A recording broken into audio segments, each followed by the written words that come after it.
Oi, eu sou o Marcos Alcântara e hoje eu achei que seria interessante falar sobre hábitos.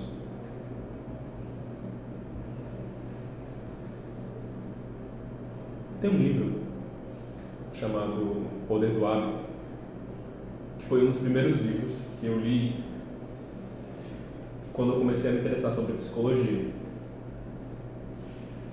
Esse livro, ele fala naturalmente sobre hábitos, porém ele traz histórias em específico de algumas pessoas que realmente existiram, de fato, histórias reais, sobre como você fazer uma mudança de hábito pode trazer para você uma mudança positiva na sua vida, em aspectos diferentes.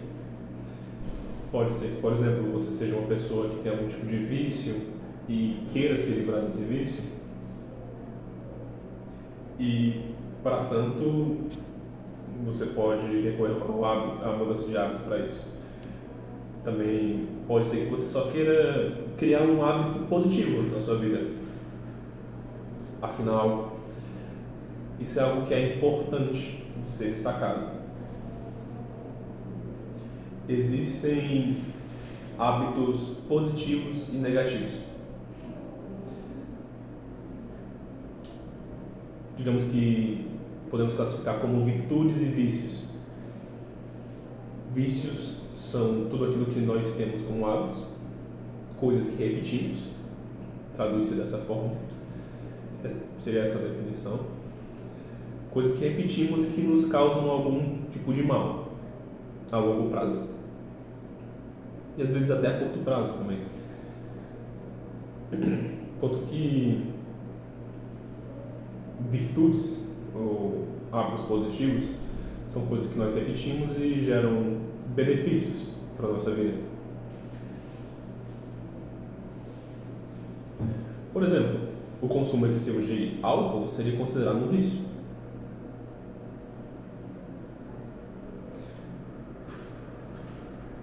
Já você ir rotineiramente para a academia já pode ser considerado algo como uma virtude, um hábito positivo, para que fique mais simples.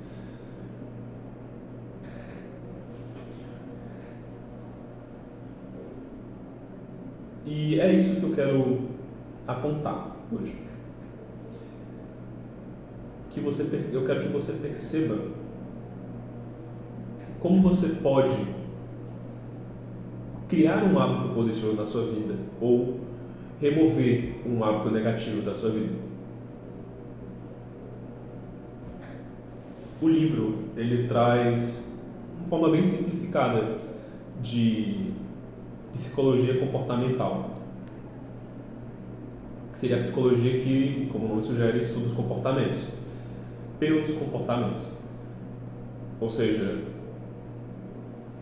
o que é avaliado naquilo que acontece com você como sujeito, como pessoa, é baseado inteiramente naquilo que você faz, ou aquilo que você experiencia, melhor dizendo.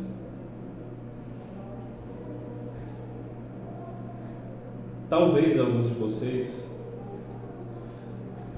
conheçam aquele estereótipo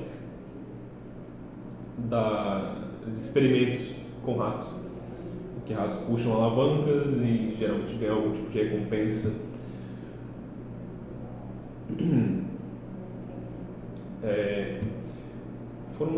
Foram experimentos que foram realizados, por exemplo, por Watson,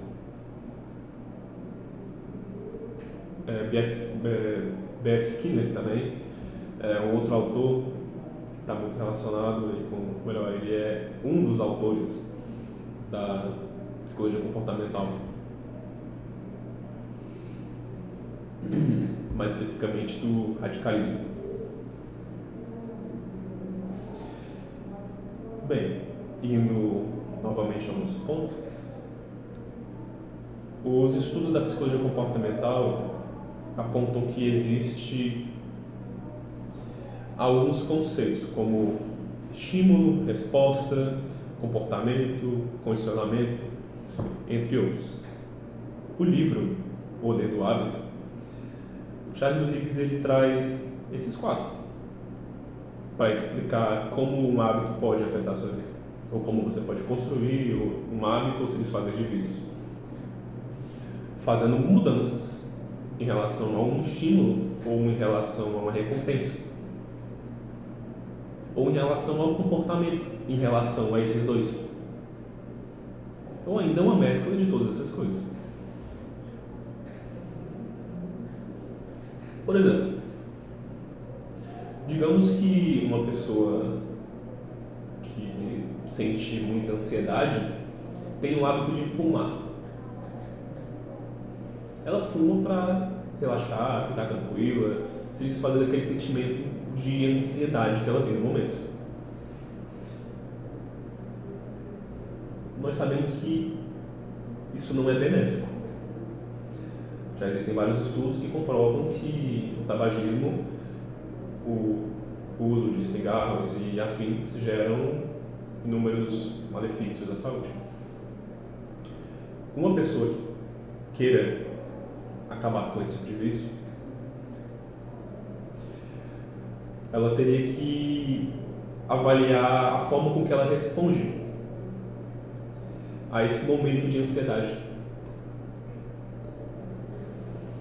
Então, para que vocês entendam, nessa situação existe um estímulo, que é sentir-se ansioso, existe um comportamento, que é o ato de fumar, e existe uma recompensa, ou uma resposta, por exemplo. Estímulo, comportamento, recompensa. A recompensa do ato de fumar seria o fim do sentimento de ansiedade. Existem outros comportamentos em que você pode fazer, que a pessoa nesse caso poderia fazer, para acabar com a ansiedade, sem necessariamente fumar, que gera tantos malefícios. Por exemplo, ir para a academia, o hábito de ler, o comportamento de ler, ou até conversar com algum conhecido, algum familiar, pegar um pouco de sol, algo tão simples, respirar. Nisso eu me refiro a técnicas meditativas, você de fato entrar em um estado de meditação e tentar se acalmar. Notem, o estímulo é o mesmo e a recompensa será a mesma. Você tem um momento de ansiedade e a recompensa será o fim dessa ansiedade. O que mudou foi só o comportamento.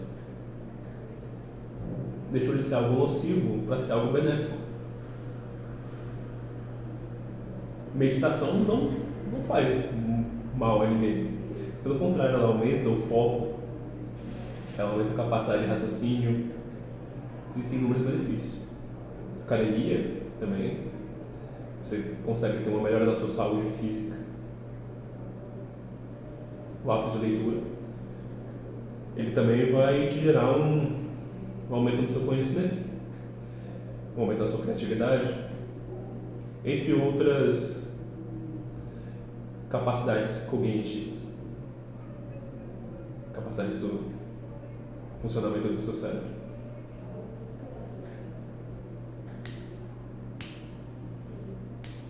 Existe um outro exemplo muito interessante que é trazido em um dos capítulos do livro, que o Charles fala sobre um caso de um dependente químico em que ele consegue superar isso, essa dependência dele, por meio de uma mudança no ambiente social e de mudanças na crença dele. O exemplo é o seguinte: esse dependente químico, ele se junta a uma sociedade de pessoas que estão passando por reabilitação, e essa sociedade, ela tem ali um teor religioso, uma sociedade cristã.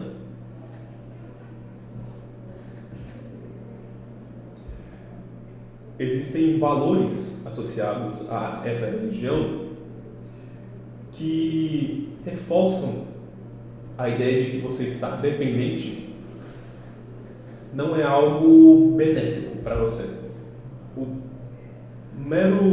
A mera condição de dependência já não é algo benéfico, por conta desses dogmas religiosos.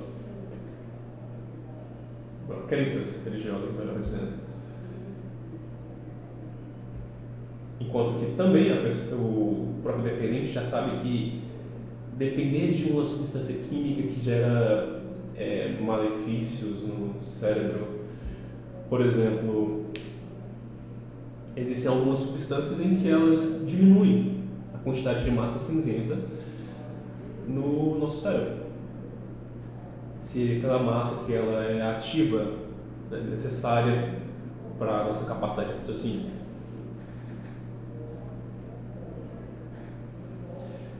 Então, vamos lá. O que eu quero dizer com isso? O dependente ele está ali em um ambiente que existem outras pessoas que têm o mesmo objetivo que ele, se desfazer de um hábito negativo, de um vício. E ele também está em um ambiente em que é reforçada a ideia de que a dependência não é algo benéfico, que devem ser encontradas outras formas de se responder à condição de querer usar alguma droga.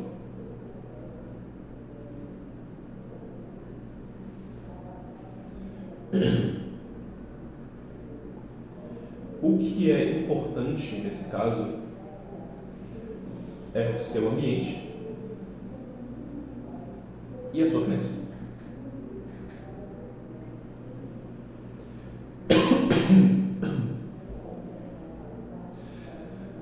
Não é possível, por exemplo, isso é algo que a gente fala muito, ouve muito também na psicologia, dizendo, não é possível você forçar alguém a mudar. Essa pessoa só muda se ela quiser. E ela só vai querer se ela acreditar que ela precisa mudar.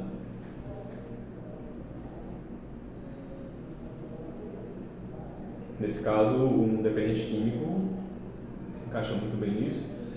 Ele só vai mudar se acreditar que precisa mudar. Que, por exemplo, ele ser um dependente leva ele a vender seus próprios bens, não ter um lugar onde morar, não ter condições para conseguir se alimentar, constantemente tem essa necessidade de querer ir atrás de uma droga e se sente preso por conta disso. Enfim, podem ser inúmeros motivos.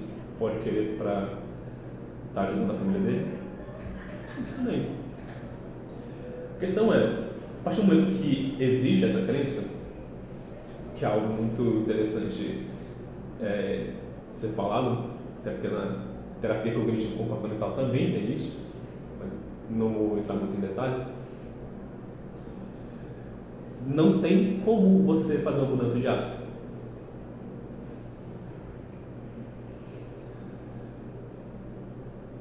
E não tem como você, ou melhor, é muito difícil para você mudar um hábito se o seu ambiente não te leva a fazer isso. É muito diferente você estar em um local em que tem pessoas na mesma condição que você, que acreditam que querem uma mudança e que estão ativamente tentando fazer essa mudança, de um lugar em que as pessoas querem se manter naquele mesmo estado. Nesse caso, dependente químico, uma Cracolândia, por exemplo. Você está numa Cracolândia, numa casa de reabilitação, é algo completamente diferente. Não tem como você... Ou melhor, é muito difícil você fazer essa mudança se você estiver em um ambiente em que isso que o ambiente não é propício para você fazer isso. Pegando uma ideia de estímulo, comportamento e recompensa, se você estiver em um lugar com aquele constante estímulo de você que leva você a agir daquela mesma forma, trazendo isso mais uma vez um exemplo do dependente, se existe um estímulo de você querer sentir aquele prazer de utilizar a droga e você está em um lugar em que essa droga está completamente controlando o ambiente, você vai ser constantemente testado. O estímulo sempre vai estar ali e a razão para você seguir aquele comportamento sempre vai estar ali.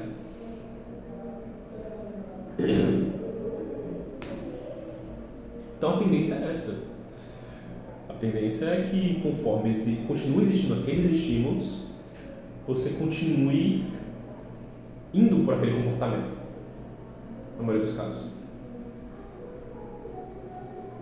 E é por isso que o livro traz também essa forma de você criar um novo hábito, mudar um hábito ou se desfazer de um vício, que é mudando o estímulo. Você retira um estímulo e coloca outro. Não é só uma mudança no comportamento. Você tira o estímulo de estar em um ambiente que te leva a agir conforme vícios para ir para um ambiente que te leva te apresenta estímulos que te levam para hábitos positivos.